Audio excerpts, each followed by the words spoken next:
This video is all about foil design. I'm going to talk to you about the challenges faced to actually produce these foils you see the boats flying around on. At first sight you think, oh well, surely these people have massive, like, high profile tech firms like Mercedes and Airbus behind them. Surely they know exactly what section to use and it's just CFD, bang, there you go. But actually, the foil problem is very complex and hugely interesting. So we're going to do a bit of a deep dive into some of the constraints around designing these foils. First of all, we have to talk about the rules, and because that basically sets the box within which you must design these foils. So first of all, there's a pretty simple box with a span limit, 4 meters, and it's actually got a bit of vertical, kind of like up and back. So the only real kind of area adjustment you can make is fore and aft along that symmetry plane to add area, because basically once you hit max width of the box, then that's it. Second thing is symmetry. So all the foils must be symmetrical about the foil arm. And this is important because obviously what you might want to do is put a nice foil out to one side, the outboard side, so you're lifting all the way out to give more leverage. But actually you've got to have a foil arm that's exactly the same inboard as well. Now you can trim them differently, but in terms of how they're made, constructive, they must be identical about that symmetry plane. Okay, the next thing, and this is absolutely critical and lots of people forget about it, these foils are 900 kilograms, 921 kilograms to be precise. So that's 1800 kilograms, the two foils together. That's basically, you know, not far off a third of the weight of the boat, minus sailors. So adjusting these two foil arms, and that's a huge amount of mass to fit within the foil shapes. So bear that in mind as well. Next, they're only allowed six foils, and obviously the final set you'll probably want to be identical, symmetrical, and actually even the second set, the second pair, most people have gone for like a similar pair. Now a lot of the teams started off with odd foils so they could test A against B in real life, kind of validate their modelling. But as you get towards the end, you're going to hone in on a specific kind of like type of foil. But you only get 6 attempts at it. And the rule is you can change 20% by mass. Now, that actually leaves you quite a lot of tweaking you can do to the kind of peripheral shapes of it, especially if you have a lot of mass in a central bulb. However, if you change the angle of attack of the foil, that changes the weight distribution of the foil, and that counts as a new foil. So in terms of the angle of attack, they're really locked in. And this kind of goes back to what we were saying about INEOS, and could they have increased their angle of attack? Well, the answer is no, because if they changed their angle of attack, that would have changed the mass distribution in the foil quite significantly, and probably would have counted as another set. They didn't have another set. So again, like, you can change 20%, but you've got this second kind of like mass distribution rule, which kind of really limits about how you can move that about. And finally, these foils all have flaps, and to operate the flaps you need mechanics, and the forces on the foils, because they're operating in water not air, are quite large per surface area. So that's quite a big demand on the mechanics, which you then have to house either within the foil arms or in the bulb or in the leg of the foil. And we'll get into the detail of what teams have gone for what solution, but that's also critical to the foil shapes we're seeing, where they're housing these actuators, hinges, and how they're breaking down that system. It's incredibly interesting, and you can actually tell a lot about the kind of philosophies of different teams from this.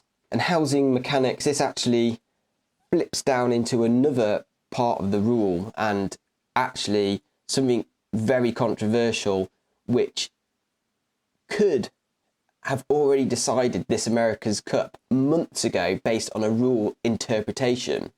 I've said already the foils have to be symmetrical about a plane. And part of this also says that the foils must have 2 flaps, 1 flap either side of the symmetry plane.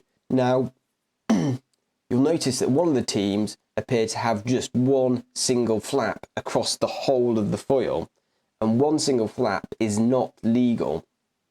However, so the design challenge that all the teams with 2 flaps have is they've got to have maybe not 2 actuators, but somehow they've got to split the control system to go out to adjust the flap on either side. Now there's some benefit to this because you might be able to adjust one side separately. That would take 2 actuators, or you could adjust them both the same, but again you've still got to have some sort of linkage because they're moving in different planes. Whereas if you have the 2 flaps acting as one with 1 control system, you can cut down on a hell of a lot of linkages, and that means you've got to house less mechanics, and that again impacts on your foil design. So the rule controversy is about what counts as joining 2 flaps into 1 foil. So 2 flaps can have a join between them, and it's just whether that join is, what is it? Is that part of the flap? If it's part of the flap, then they become 1. If that join is part of the foil body, then it's moving in relation to the foil body, and that's not allowed.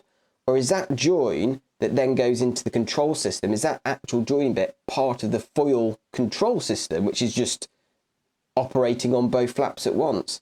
So quite a controversial rule workaround, and that is obviously, we'll get into it later, but that has obviously really kind of like focus the design avenue that one team have gone down. But if you can just have 1 actuator, 1 mechanic operating on both, suddenly that's a huge amount of volume you're reducing. These are rule interpretations that the teams send off to the rules committee, and that interpretation that came back has basically steered the path of this America's Cup already, and I'm not sure we've heard the last of it. Quite a controversial thing though, because if you imagine you can have 1 actuator operating on both foil flaps, it's a very blurred line to when the foil control system becomes part of the flap, or when the flap is part of the foil control system or part of the foil. So you can pretty much add on any amount of extra bits that are touching both of the flaps and just say it's part of the that links the 2 flaps together, and just say it's part of the control system, the actuator. Okay, just editing this up now, and I realised that I forgot one important rule, and that's flaps. So you're allowed 20 flaps, and the flaps have to articulate around a single pivot, so you can't have a double pivot. What a double pivot does is it allows you to kind of extend the wing as the flap pivots back, like you see when your plane takes off. It kind of extends and pushes back, increases the chord length. So that's something you can't do, so it kind of reduces complexity around flaps. I just wanted to talk through these aspects with you though, because we put a video out last week about INEOS's foils and speculating about some of the issues they might have had, and possibly it was a mistake to put out that video before this one because there were loads of questions on that. And to be fair to Rob and Tom, I did cut out a lot of the detail they said because I was kind of eager to get out these thoughts about the INEOS foils, because I thought it was really interesting with the upcoming races against Rossa and the marked improvement from the World Series to the Prada Cup. So it's kind of like the story at the time, and I wanted to give you that information. But yeah, possibly I should have recorded this video first and put this video up just to set the context of the design challenges. So it's a hydrodynamic solution to the problem, but the problem isn't purely hydrodynamic. The problem is, material properties. The problem is weight. The problem is geometry. So much going into this foil design.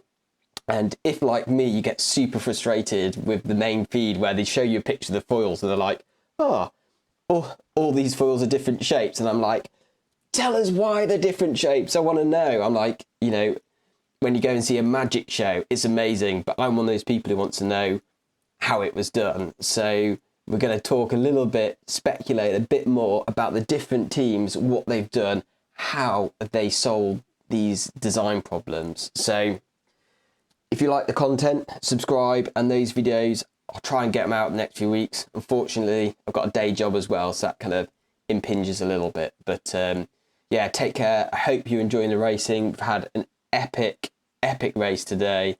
So yeah, see you around.